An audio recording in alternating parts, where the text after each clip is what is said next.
नमस्कार दर्शकों, स्वागत है आपका हमारे चैनल एस्ट्रो सारथी में, जहां हम ग्रहों की चाल, भाग्य के संकेत और समय के रहस्य को सीधा ज्योतिष की दृष्टि से समझने की कोशिश करते हैं, वो भी बिल्कुल सरल और साधारण सी भाषा में।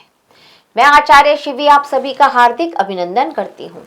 दर्शकों, आज हम बात करने जा रहे हैं एक ऐसे पावन पर्व की जो केवल एक त्योहार नहीं बल्कि नई शुरुआत, नई ऊर्जा और जीवन के नए चक्र का प्रतीक है। ये पर्व है बैसाखी, जो इस वर्ष मंगलवार 14 अप्रैल को मनाई जाएगी। वैदिक ज्योतिष के अनुसार इस दिन सुबह 9:39 पर सूर्य मीन राशि से निकल करके मेष राशि में प्रवेश करेंगे और सूर्य के इस राशि परिवर्तन को मेष संक्रांति कहा जाएगा। यही वह समय होगा जिसे सौर नव वर्ष की वास्तविक शुरुआत माना जाता है। अगर हम आसान शब्दों में समझें तो ये वह पल है जब सूर्य अपनी पूरी शक्ति के साथ एक नए चक्र की शुरुआत करते हैं। ज्योतिष में मेष राशि को सभी 12 राशियों में पहला स्थान दिया गया है और सूर्य यहाँ सबसे अधिक प्रभावशाली माने जाते हैं। सूर्य यहाँ उच्च के होते हैं। इसका सीधा अर्थ है कि इस समय सूर्य की ऊर्जा बहुत मजबूत, बहुत सकारात्मक और हमारे जीवन को आगे बढ़ाने वाली होती है। ये परिवर्तन काल केवल आकाश में होने वाली कोई साधारण खगोलीय घटना नहीं है। इसका सीधा असर हमारे जीवन, सोच और कार्य शक्ति पर पड़ता है। जब सूर्य मेष राशि में प्रवेश करते हैं तो व्यक्ति के भीतर आत्मविश्वास बढ़ता है, निर्णय लेने की शक्ति बहुत मजबूत होती है और कुछ नया करने की प्रेरणा भी मिलती है। प्रकृति में भी इस समय बड़ा परिवर्तन दिखाई देता है।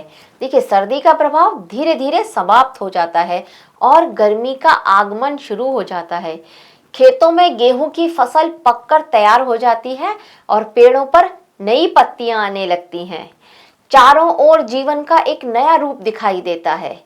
यही कारण है कि भारत में इस एक सूर्य के परिवर्तन को अलग अलग राज्यों में अलग अलग नाम से नए साल और फसल से जोड़ करके मनाया जाता है।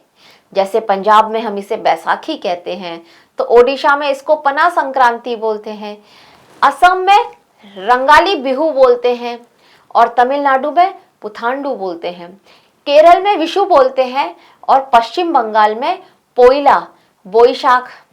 नेपाल में नववर्ष के रूप में मनाया जाता है। ये नाम चाहे अलग हो पर भावना एक ही होती है कि सूर्य के नए चक्र का स्वागत और जीवन में एक नई शुरुआत। अब पंजाब की धरती पर बैसाखी का एक विशेष महत्व है। यहाँ ये पर्व केवल धार्मिक नहीं बल्कि किसानों के लिए वर्ष का सबसे बड़ा उत्सव होता है।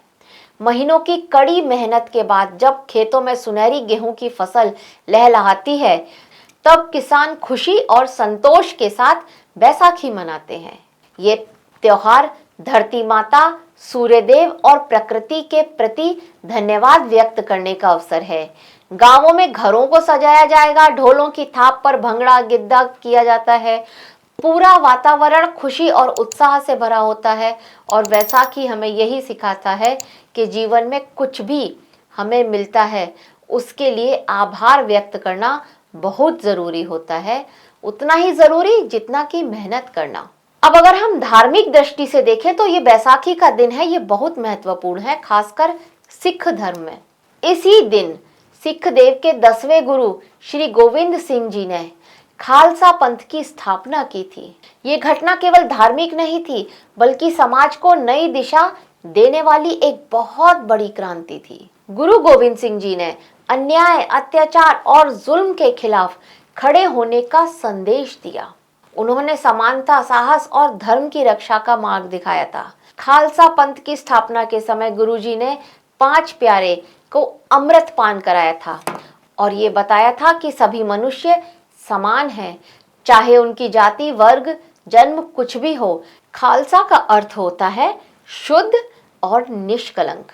गुरु गोविंद सिंह जी ने खालसा उन लोगों को कहा जो अपने भीतर की बुराइयों को त्याग कर ईश्वर से जुड़ते हैं और अन्याय के खिलाफ खड़े होते हैं। इसी कारण बैसाखी के दिन गुरुद्वारे में विशेष कार्यक्रम होते हैं। गुरुद्वारों को फूलों और रोशनी से सजाया जाता है, कीर्तन, अरदास और गुरु ग्रंथ साहिब जी का पाठ किया जाता है। एक भव्य विशाल लंगर का भी आयोजन होता है, जहां अमीर गरीब ऊंच नीच का कोई भेद नहीं होता। सभी एक साथ बैठकर भोजन करते हैं, सेवा करते हैं, और ये सेवा समानता और मानवता की सबसे सुंदर मिसाल है। धार्मिक मान्यताओं के अनुसार बैसाखी के दिन स्नान, दान और पूजा का विशेष महत्व बताया गया है। इसी दिन सुबह जल्दी उठकर पवित्र नदियों में स्नान करना शुभ माना गया है। यदि नदी में स्नान संभव ना हो तो घर पर भी आप साफ पानी से स्नान कर सकते हैं, और उसके बाद सूर्य देव को अर्घ्य देना, उनको जल चढ़ाना बहुत फलदायी है। इसी दिन भगवान विष्णु, भगवान शिव और भगवान हनुमान जी, देवी शक्ति, इन सब की पूजा की जाती है। सूर्य के मंत्रों का भी जाप करा जाता है, और सात्विक भोजन करना इस दिन की पवित्रता को और भी बढ़ा देता है।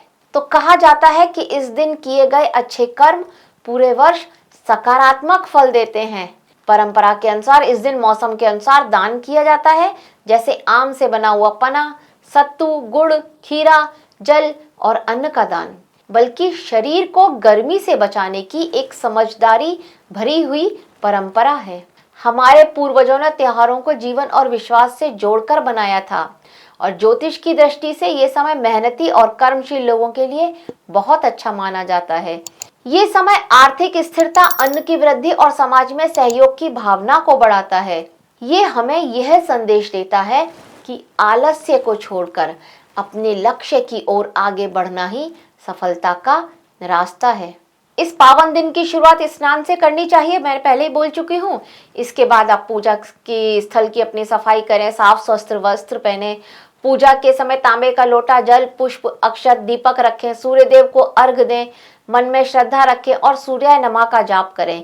इसके बाद भगवान विष्णु और देवी जी की पूजा भी करें आप, और सात्विक भोजन करें, और दिन भर क्रोध, विवाद और नकारात्मक विचारों को दूर रखने का प्रयास करें। इस प्रकार बैसाखी और मेष संक्रांति केवल एक त्योहार नहीं, बल्कि नई चेतना, नई ऊर्जा और जीवन को नई दिशा देने वाला पर्व है। ये हमें हर साल याद दिलाता है कि सूर्य नया प्रकाश लेकर आता है। वैसे ही हमें भी अपने जीवन में नए संकल्पों के साथ आगे बढ़ना चाहिए। एक बार फिर आप सभी को बैसाखी की ढेर सारी शुभकामनाएं। धन्यवाद।